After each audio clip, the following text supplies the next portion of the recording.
খেলাফত মজলিস চট্টগ্রাম মহানগর শাখার অন্তর্গত খুলশী থানা শাখার সেক্রেটারি মরহুম মাহমুদুল হাসান রাহিমাহুল্লার রুহের মাগফিরাত কামনায় দামপাড়া জামিয়াতুল ফালা প্রাঙ্গণে এক দোয়া মাহফিল অনুষ্ঠিত হয়।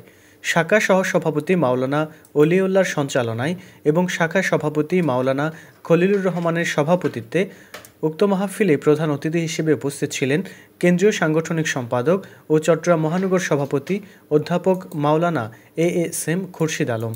বিশেষ অতিথি হিসেবে উপস্থিত ছিলেন মহানগর খেলাফত মজলিসের উপদেষ্টা শফিকুল ইসলাম, মহানগর সেক্রেটারি এম সিদ্দিক এবং স্থানীয় গণ্যমান্য ব্যক্তিবর্গ।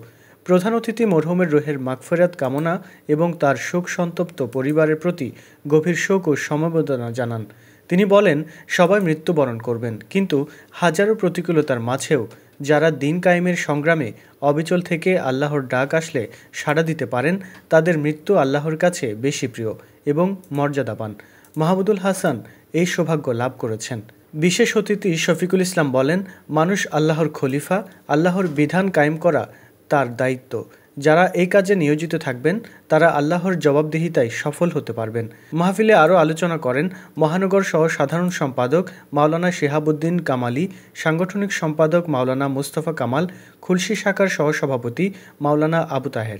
এতে আরও উপস্থিত ছিলেন মহানগর যুব বিষয়ক সম্পাদক ওবায়েদ নূর, শাখা সংগঠন, মরহুমের শুভাকাঙ্ক্ষী এবং স্থানীয় গণ্যমান্য ব্যক্তিবর্গ। মেহমানবৃন্দ মরহুমের অসহায় পরিবারের খোঁজ খবর নেয় এবং সহযোগিতার আহ্বান জানান। দোয়া ও মোনাজাত পরিচালনা করেন শাখা সভাপতি মাওলানা খলিলুর রহমান।